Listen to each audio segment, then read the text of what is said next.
Sarah Johnson stood by the door, holding her favorite doll. She watched her parents putting their bags into the small car outside. Her heart was hurting because she didn't want them to go. "Mom, Dad, please don't leave me," Sarah said, tears filling her eyes. "I don't want you to go." Her mother, Mary, stopped packing and came to Sarah. She knelt down and hugged her gently. "Sarah, sweetheart, we have to go to the city for work.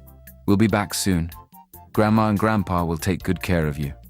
"But why can't I go with you?" Sarah asked sadly, holding tightly to her mother's dress. Her father, Paul, smiled and joined them. He put his hand gently on Sarah's shoulder. "Sarah, next time we come back, we'll take you with us. Then we'll all live together in the city. Our family will never be apart again. Okay?" Sarah looked at her father. "Really, Daddy? You're not lying?" Paul held out his little finger and smiled warmly. "Pinky swear. Cross my heart won't change for 100 years." Sarah slowly held out her own little finger and hooked it with her father's, then with her mother's. "Pinky swear," she repeated softly, feeling a little better. Her parents hugged her again, then got into the car. Sarah stood quietly, waving goodbye as they drove away. She felt lonely and scared, but she trusted their promise. That night, Sarah lay awake in bed, thinking about her parents. She wondered if they missed her as much as she missed them. She hugged her doll tightly and whispered softly, "Please come back soon, Mom and Dad." 2 days later, Sarah was playing quietly in the living room when someone knocked loudly on the door. Her grandparents opened it, and suddenly, the house became very quiet. She heard her grandmother start crying. Sarah walked closer. "Grandma, what's wrong?" Her grandmother looked at her sadly, tears rolling down her face. "Sarah, sweetheart, something bad happened." Sarah's heart began beating fast. "What happened to Mom and Dad?" she asked quietly, feeling scared. Her grandfather knelt down beside her, gently holding her hands. "Sarah, there was a landslide. The car your mom and dad were in got caught in it. They're not coming back." Sarah stood frozen, feeling her world break into pieces. Her eyes filled with tears. "But they promised. They pinky swore." Her doll fell softly to the floor as tears spilled down her cheeks. She felt completely alone, and her heart ached so much it felt like it would never heal again. Years passed, and Sarah grew into a beautiful girl living with her aunt. Sarah opened her eyes slowly. The sun was already shining through the small window. She jumped up quickly, realizing she had overslept. "Oh no," she whispered to herself. "I'm late again. Auntie will be angry." She hurriedly got dressed and ran outside to fetch water. It was heavy, but she was used to it now. As she carried the bucket into the kitchen, her Aunt Rebecca stood there waiting, her face twisted in anger. "Sarah, what took you so long? Are you getting lazy?" Aunt Rebecca snapped. "No, Auntie. I'm sorry, I overslept," Sarah replied softly, keeping her head down. "You think you're special because you went to high school?" Aunt Rebecca mocked. "Don't forget we fed you and raised you all these years. Now hurry up and make breakfast." "Yes, Auntie," Sarah answered quietly. As Sarah prepared the food, her cousin Linda walked into the kitchen. Linda was wearing a beautiful new dress. She looked at Sarah and smirked. "Make sure my food tastes good today," Linda said rudely. "I don't want any mistakes." Sarah nodded quietly. She was used to this. She served as a maid in their home in Akure, cooking, cleaning, washing clothes, everything. But no matter what she did, they were never pleased. Later that day, Sarah was sweeping the yard when Uncle James came home. He held a letter in his hand. Sarah's heart skipped with excitement when she saw it. She dropped the broom and hurried over. "Uncle, is that my university acceptance letter?" Sarah asked hopefully. Uncle James laughed and tore the envelope open. He glanced at the letter quickly, then tore it into pieces in front of Sarah. "University? For someone like you?" he mocked. "This school is worthless. You don't need education, you need a job." Sarah stared at the torn paper on the ground. Tears filled her eyes. "But even if it's worthless to you, I still want to go. Please, Uncle." Aunt Rebecca appeared by his side, looking annoyed. "We raised you for more than 10 years, Sarah. Do you think we're made of money?" I can work and pay you back," Sarah pleaded softly. Linda laughed from the doorway. "Work? You're already working for us, and besides, we found you a better job." Sarah looked up nervously. "What kind of job?" Linda smirked. "Having a baby for someone. They're paying big money, 200,000 naira. You're lucky." Sarah's eyes widened with shock. "I can't do that. How could you even suggest it?" Uncle James stepped forward, grabbing her arm roughly. Her heart pounding. She knew she had to escape this place, no matter what it took. Sarah ran as fast as she could down the dusty road. Her heart was beating fast, and tears blurred her vision. She didn't know where to go, but she knew she had to get far away from her uncle's house. As she reached the edge of the village, Sarah suddenly noticed an elderly woman lying on the ground. The woman was breathing heavily and looked like she was in pain. Sarah stopped quickly, rushing to her side. "Ma, are you all right?" Sarah asked, kneeling beside her. The woman struggled to sit up. I feel dizzy. Please, help me," she whispered weakly. "Don't worry, I'll help you," Sarah said gently. She carefully helped the woman sit up, supporting her weight. After a few moments, the elderly woman's breathing became steady and she looked up gratefully at Sarah. "Thank you, my child. If not for you, I might have died right here." "It's nothing, Ma. I'm just glad you're okay now," Sarah said, smiling softly. The woman held Sarah's hand tightly. "My name is Grace Williams. I was visiting this village and suddenly my old illness came back." "I'm Sarah," she replied quietly. "I'm glad I was passing by." Mrs. Williams looked carefully at Sarah, noticing her worn clothes and sad eyes. "You're not from around here, are you? Where are your parents?" Sarah lowered her eyes sadly. "My parents died when I was little. I lived with my relatives, but they're not good people." Mrs. Williams nodded slowly. "I see. Poor child. Do you have anywhere else to go?" Sarah shook her head, tears filling her eyes again. "No. Actually, I was trying to run away from them. They wanted me to do something terrible. I couldn't stay." Mrs. Williams looked concerned and thoughtful. "Sarah, you've helped me, and I'd like to help you in return. Please, tell me what you want." At first, Sarah shook her head. "No, Ma. I didn't help you expecting something. I'm okay." The woman smiled warmly. "You're a kind girl, but I can see you're in trouble. Let me help you." Sarah hesitated, then gathered her courage. "If you really want to help me, could you take me to the city with you? I need to escape from here." Mrs. Williams smiled gently. "I can take you to the city, Sarah, but the city is a big place, and it's not safe for a girl alone. Would you agree to become my adopted daughter? That way I can protect you properly." Sarah's eyes widened in surprise. "Adopted daughter? Are you sure, Ma? You don't even know me." Mrs. Williams held Sarah's hand again and nodded firmly. "I believe we met for a reason. Let me care for you like a mother." Tears streamed down Sarah's face. For the first time in years, she felt hope. "Yes, Ma," she whispered. "I'd like that very much." Sarah felt nervous as she sat in Mrs. Grace's small living room. Everything seemed so simple and ordinary.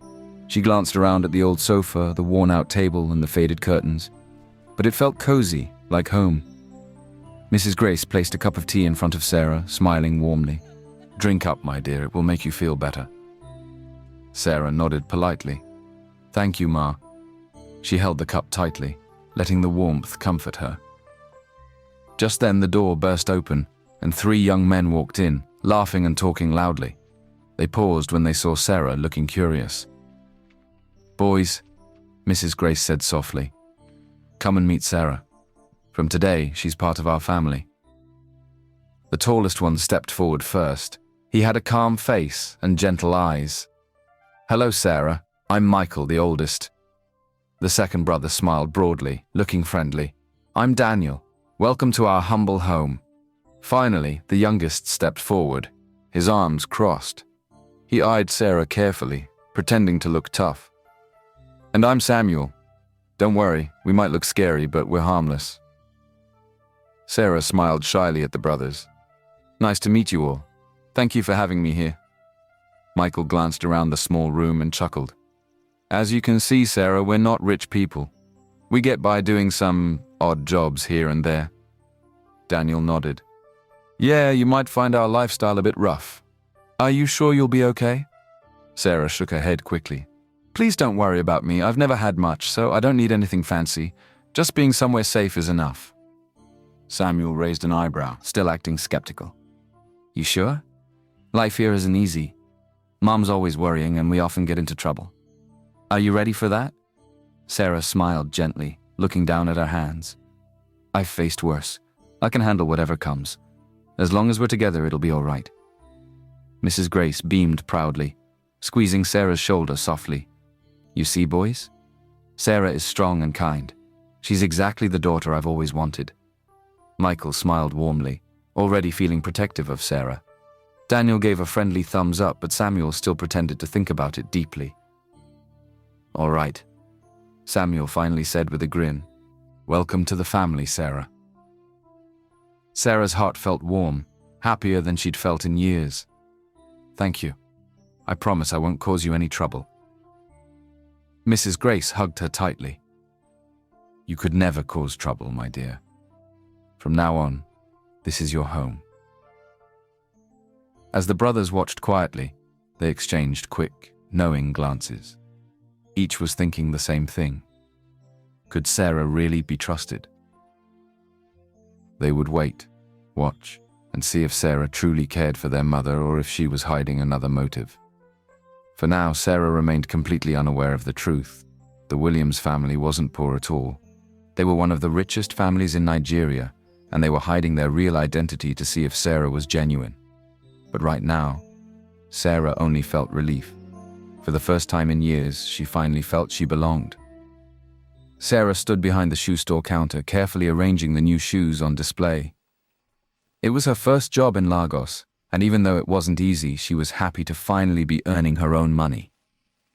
Suddenly, the store door opened, and two familiar faces walked in, laughing loudly. Sarah's heart sank as she recognized David Okafor and Mary Adeyemi, her classmates from high school. Mary stopped in her tracks when she saw Sarah. She smirked, whispering something to David, who quickly turned and stared at Sarah in surprise. "Sarah Johnson?" David said, raising his eyebrows dramatically. "I almost didn't recognize you. Is that really you selling shoes here?" Sarah felt her face heat up with embarrassment. She forced a small smile. "Yes, it's me. I'm working here now." Mary giggled, looking around the store mockingly. "But weren't you the top student back in school? Everyone said you'd go to university. So why are you stuck here selling shoes?" Sarah swallowed hard, trying to hide the hurt in her voice. "Things didn't work out as planned. Life happens, you know." David laughed loudly. "Life? More like poverty happened. You can just say it, Sarah. You couldn't afford school." Sarah clenched her fists, struggling to hold back tears. "Please, if you aren't buying anything, don't disturb me at work." Mary pretended to look offended. "Oh, of course we'll buy something. After all, we should support an old friend's little shop job." She picked up an expensive pair of shoes, deliberately dropping them on the floor. "Oops, my mistake, Sarah. Can you help me?" Sarah hesitated, feeling the pain of humiliation rise inside her chest. But before she could move, a familiar, gentle voice spoke from behind her. "Pick it up yourself." Everyone turned in surprise. Mrs. Grace stood there calmly, her eyes firm and protective. Mary looked annoyed. "Excuse me, and who are you?" Mrs. Grace stepped closer to Sarah, placing a reassuring hand on her shoulder. "I'm Sarah's mother. You two must be her former classmates, right?" David looked uncomfortable, glancing at Mary nervously. "Yes, we were just joking around. No harm intended." Mrs. Grace shook her head slowly. Making fun of someone's struggles isn't a joke. Sarah might sell shoes today, but she's working hard and honestly. There's dignity in every job. Mary rolled her eyes. Whatever. Come on, David. Let's go somewhere classy. Clearly Sarah isn't worth our time. As they left, Sarah let out a shaky breath. She turned to Mrs. Grace, eyes shining with tears. Thank you, Ma. I didn't expect anyone to defend me like that. Mrs. Grace hugged her gently, comforting her as only a mother could. Sarah, never let anyone make you feel ashamed of yourself. You're strong, hardworking, and brave. I'm proud of you. Sarah smiled softly, wiping her tears. I promise, Ma, I won't let people like them bring me down. Mrs. Grace nodded approvingly. Good. In fact, tonight there's a gathering. Many wealthy people will attend, and you'll be going with me. Sarah's eyes widened. Me? But I don't belong in places like that. Mrs. Grace smiled warmly, squeezing Sarah's hand. You belong wherever I am. Tonight I want you to stand tall in front of those bullies and show them you are stronger than they think. Sarah hesitated, then nodded slowly, finding courage in Mrs. Grace's words. All right, Ma. I'll do my best. Mrs. Grace gave her an encouraging look. Good.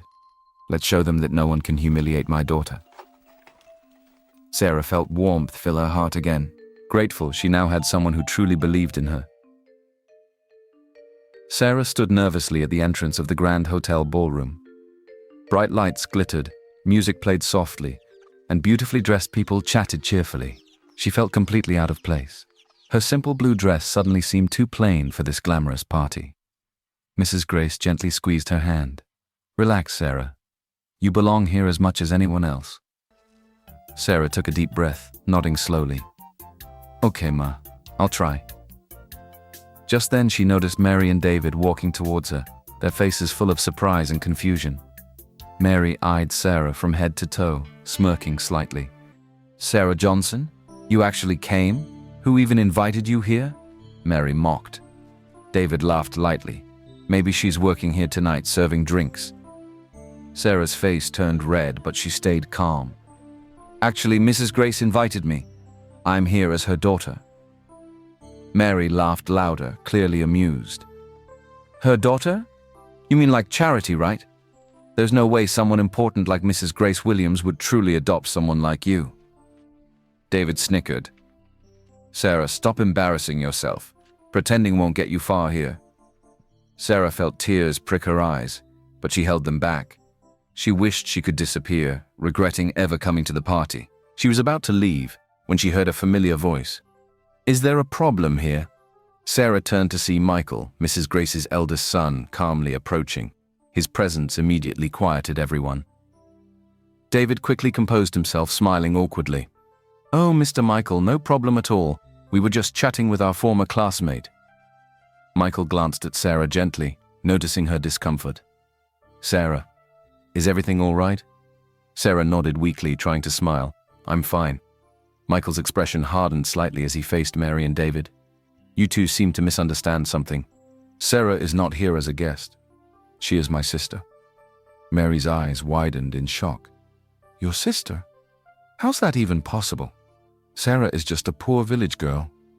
Michael raised his hand slightly, stopping Mary mid-sentence. Slowly he reached into his pocket and pulled out a beautiful ring. It glittered under the bright lights, catching everyone's attention. This, Michael explained calmly, is the Williams family heirloom ring. Only true family members can wear it. A gasp filled the room as the guests stared in disbelief. Sarah's heart raced as Michael gently took her hand and slipped the ring onto her finger. It fit perfectly. You see, Michael continued, looking directly at David and Mary, Sarah isn't pretending. She's truly one of us. She's my mother's treasured daughter. David and Mary exchanged shocked glances, their faces turning pale. Mary stammered. We didn't know, Sarah. We were just joking. David quickly bowed his head in embarrassment. Yes, Sarah, please forgive us. We didn't realize. Michael gently placed his hand on Sarah's shoulder, giving her confidence. Sarah, it's your choice. Do you forgive them? Sarah took a deep breath, feeling warmth and strength from Michael's support. I forgive you both, she finally said softly. But I hope you learn not to judge others. David and Mary nodded silently, ashamed. Sarah looked up at Michael gratefully. Thank you, Michael. Michael smiled gently. Your family, Sarah. We'll always protect you. For the first time that evening, Sarah stood tall, feeling like she truly belonged. Sarah walked nervously into the tall glass building of Williams Group for her first day of work. The building was impressive, and she felt both excited and anxious. She smoothed down her skirt and took a deep breath. Inside, the receptionist smiled warmly. Welcome. Are you Sarah Johnson, our new intern? Sarah nodded shyly. Yes, that's me. Follow me, I'll take you to your office, the receptionist said kindly. Sarah smiled gratefully and followed her. As they walked, Sarah admired the clean hallways and busy offices. Everyone seemed focused on their work. When they reached the design department, Sarah's excitement grew. Designing had always been her dream. She sat at her new desk, carefully setting up her things. Sarah? A familiar voice called from behind. Sarah turned quickly. To her shock, her cousin Linda Johnson stood there, arms crossed with a smug look. Linda? Sarah said, surprised. What are you doing here? Linda smirked. I work here, obviously. Unlike you, I have a real degree. Sarah felt a pang of sadness. Linda, you know you took my university spot. I never even got a chance. Linda rolled her eyes. Stop blaming others for your failures. Just don't embarrass me here, all right? Sarah held back tears but didn't reply. She turned away, determined not to let Linda ruin her first day. Over the next few days, Sarah worked hard, pouring all her ideas into a special design project. She stayed late, carefully drawing sketches and making notes. Finally, after several nights of hard work, her design was complete. She felt proud and hopeful. The next morning, however, Sarah heard whispers around the office. Employees glanced at her strangely. What's going on? Sarah asked quietly to a friendly coworker named Joy. Joy sighed softly. Sarah, I don't know how to say this, but Linda presented your design to the boss this morning saying it was hers. Sarah's heart sank. What? But that's my design. I worked so hard on it. Joy looked at her sympathetically. Linda has connections here. No one will believe you over her. Sarah felt crushed but tried to remain strong. Later that day, Linda stopped by her desk, smiling sweetly. Thanks for the design, cousin, Linda whispered mockingly. It was good, really impressive. Linda, you can't do this, Sarah said quietly, hurt in her voice. That was my work. Linda laughed softly. Who would believe you? You're just an intern without a degree. Accept reality. As Linda walked away, Sarah felt tears forming again. She took a deep breath, determined not to cry, but she couldn't stop feeling helpless. Meanwhile, in a quiet conference room, Mrs. Grace and her 3 sons gathered to discuss what had happened. Michael paced angrily. I can't believe Linda would do something like this, Michael said sternly. Mrs. Grace sighed softly. Sarah won't tell us because she's strong, but we can't let Linda get away with this. Daniel nodded. I spoke to our partner companies. They were impressed by Sarah's ideas and noticed something strange about Linda's presentation. Samuel smiled slightly. Then it's simple. We let the partners decide openly. Sarah's talent will speak for itself. Mrs. Grace smiled warmly. Good. Make sure Sarah doesn't know we're helping. She deserves to succeed on her own. The next day, the design department was called for an important meeting. Sarah nervously entered the crowded room, keeping her eyes down. The manager, Mr. Obi, stood up, smiling widely. We have great news. Our partners were highly impressed by one designer in particular. Linda straightened confidently, expecting praise. Mr. Obi continued. Sarah Johnson, congratulations. Your design was chosen as the best. Sarah froze, shocked. Everyone turned to stare at her. Linda's face turned red with anger. But that's impossible, Linda shouted. That was my design. Mr. Obi frowned. Linda, our partners spoke directly to Sarah's colleagues. They confirmed Sarah created it. Sarah felt relieved and confused, but managed a small smile. Linda stormed out angrily. Joy squeezed Sarah's hand warmly. You deserve this, Sarah. Sarah nodded, overwhelmed. She glanced toward the back of the room, noticing Michael quietly smiling and giving her a gentle nod. She smiled back, feeling grateful without fully understanding how it all happened. For the first time, Sarah felt hope again, knowing someone was looking out for her. Sarah was enjoying a peaceful Saturday morning at home. Mrs. Grace had gone to the market, and Michael, Daniel, and Samuel were busy in the kitchen preparing breakfast. Sarah smiled, listening to the sound of their voices as they joked and laughed. Suddenly, the doorbell rang. Sarah opened the door and saw a delivery man holding a large, beautifully wrapped box. Delivery for Miss Sarah Johnson, the man said politely. Sarah was surprised. Are you sure it's for me? He checked again and nodded. Yes, Miss Johnson, from the Williams family. Sarah accepted the heavy box. Thank you. Closing the door, she stared at the box curiously. She walked into the living room and placed it carefully on the table. Slowly, she unwrapped the bright ribbons and shiny paper, revealing an elegant jewelry set inside, a sparkling necklace, earrings, and bracelet. Sarah's eyes widened. She held them carefully but quickly shook her head, laughing quietly to herself. Wow, these knockoffs look really real, she said, amused. Mrs. Grace must have gotten them from the big market in Lagos. She picked up the bracelet, admiring it. Who would even believe this was real? Just then, Samuel entered, carrying a bowl of fruit. He noticed Sarah smiling at the jewelry. Do you like them? Samuel asked casually. Sarah chuckled. Oh yes, they're pretty good for knockoffs. Your mom really knows how to shop. Samuel's eyes widened in surprise, but he quickly hid it with a smile. Ah yeah, she loves bargains. Sarah laughed softly. I'll keep them safe. I know they're not valuable, but they're special because your mom gave them to me. Samuel nodded, smiling awkwardly, unsure whether to correct her. That evening, the family sat together for dinner. Sarah had prepared some stew, and the boys insisted on making a mushroom dish themselves. Michael proudly set a fancy bowl in the center of the table. This mushroom dish is my special recipe, Michael announced happily. Daniel looked doubtful. Are you sure they're cooked enough?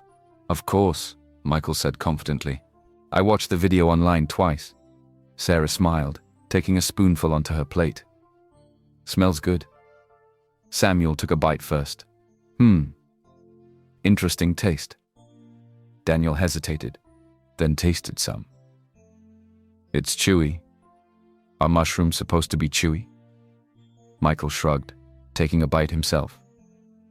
I think it's perfect. Sarah took a small bite. Not bad, Michael. A little strange, though. Later that evening, the boys were relaxing in the living room. Sarah had just finished washing dishes when she heard loud laughing from the sitting room. Curious, she walked in to find the three brothers sitting strangely on the couch, pointing at nothing in particular. Michael laughed loudly. Wow, look at that bird flying. Samuel giggled uncontrollably. That's not a bird, it's an elephant. Daniel stared dreamily. I think it's a talking giraffe. Sarah stared at them confused. Guys, are you okay? Michael turned to Sarah, smiling widely.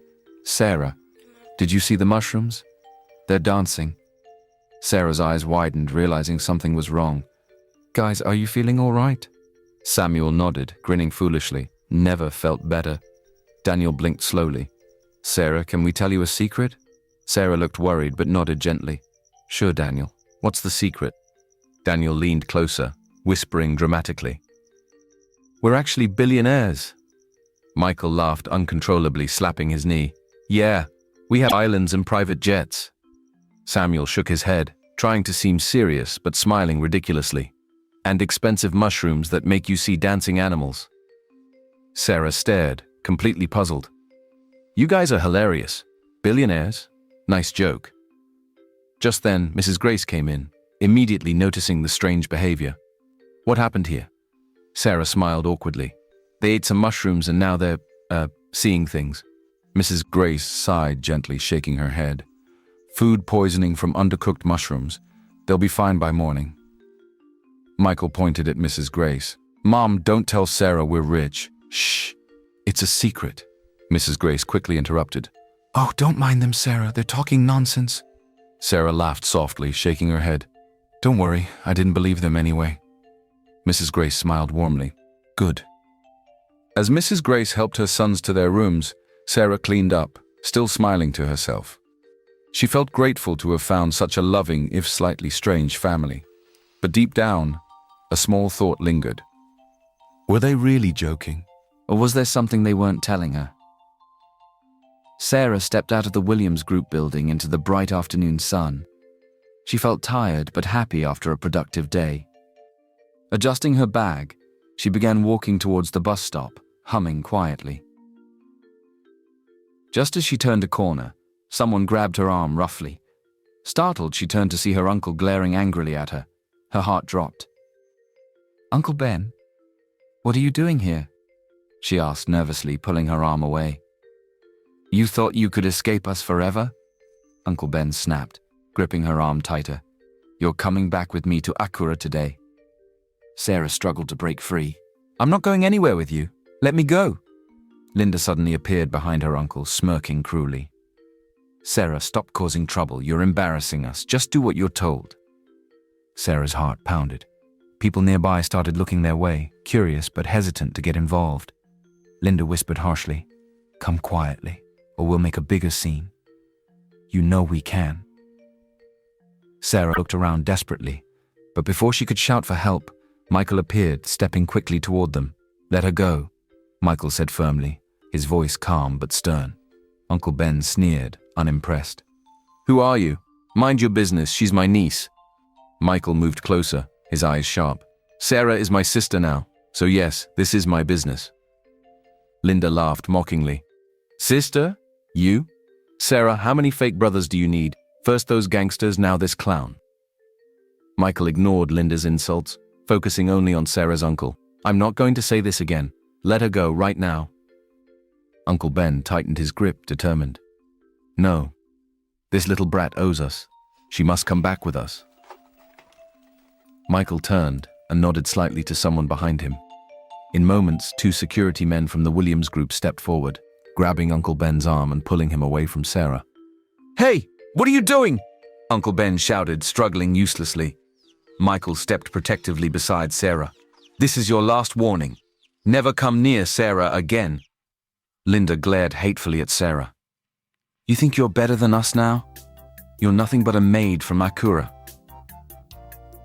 Michael's calm voice filled the air. Sarah is not just anyone. She's part of the Williams family. And as for you and your family, you will pay for every cruel thing you've done to her. Linda laughed bitterly. You think you can scare us? We have friends. Michael cut her off sharply. Your friends can't help you now. Linda's face turned pale as Michael turned to Sarah gently. Are you okay? Sarah took a shaky breath, feeling safe beside him. Yes, thank you. He squeezed her shoulder reassuringly. Stay here.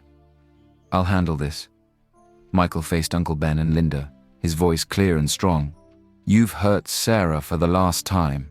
From now on, your family won't find work anywhere in Lagos or Acura. And Linda, your days at the university are over. Everything you've taken from Sarah will be returned to her.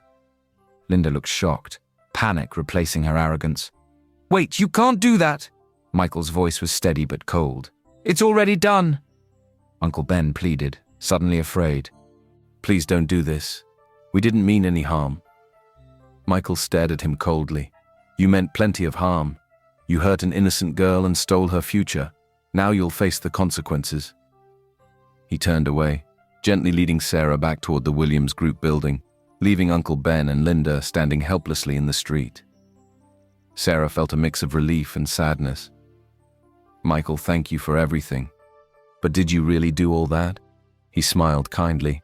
Yes, Sarah, they deserve it. They'll never hurt you again. Sarah nodded slowly, tears filling her eyes. For the first time, she felt truly free. Michael gently wiped away her tears. "You're safe now, Sarah. You have a family who loves you." Sarah smiled softly, feeling warmth spread in her heart. "I know. And I love you all too." Sarah gazed out of the car window as they slowly drove down the bumpy road leading into her village, Akura. Memories flooded her mind. Some good, many painful. Beside her, Mrs. Grace gently held her hand, noticing Sarah's quiet mood. "Sarah, are you all right?" Mrs. Grace asked softly, her eyes full of kindness. Sarah nodded slowly. "I'm okay, Mom. It's just been so long. I never imagined I'd come back here again." Mrs. Grace smiled warmly. "This is your home. No matter what happened here, it's still important." Sarah squeezed Mrs. Grace's hand gently. "Thank you for coming with me. It means a lot." "You're my daughter," Mrs. Grace said lovingly. "Wherever you go, I'll always be right there with you." The driver slowed down as they reached the village square. Many villagers were already gathered, whispering excitedly. Sarah stepped out of the car first, looking around nervously. "Look, isn't that Sarah Johnson?" one villager shouted, pointing rudely. "It can't be her," another laughed. "Look at her pretending to be rich, arriving in a fancy car." More people joined in, mocking and laughing. Sarah took a deep breath, holding back tears. Mrs. Grace stepped forward protectively. "Sarah, don't listen to them. You have nothing to prove." Sarah forced a small smile. "It's okay, Mom. Let's do what we came for." The village chief, Mr. Adekunle, approached them, looking doubtful. "Sarah, what's going on here? Why have you come back?" Sarah spoke calmly, standing tall. "I've come to fix my parents' graves and donate money to the village." Mr. Adekunle chuckled bitterly. "Donate? With what money? Last we heard, you ran away with gangsters." Sarah tried to speak, but the laughter and jeers grew louder. Mrs. Grace placed a gentle hand on her shoulder. "Don't worry, they will soon understand." At that moment, another car slowly pulled up behind theirs. The door opened and Michael Williams stepped out. He stood tall, dressed neatly in a suit, looking every bit the wealthy chairman he was. The villagers instantly fell silent, staring in shock and disbelief.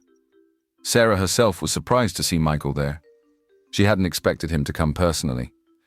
"Chairman Williams," Mr. Adekunle gasped, suddenly respectful. "What brings you here, sir?" Michael walked straight towards Sarah, smiling warmly at her.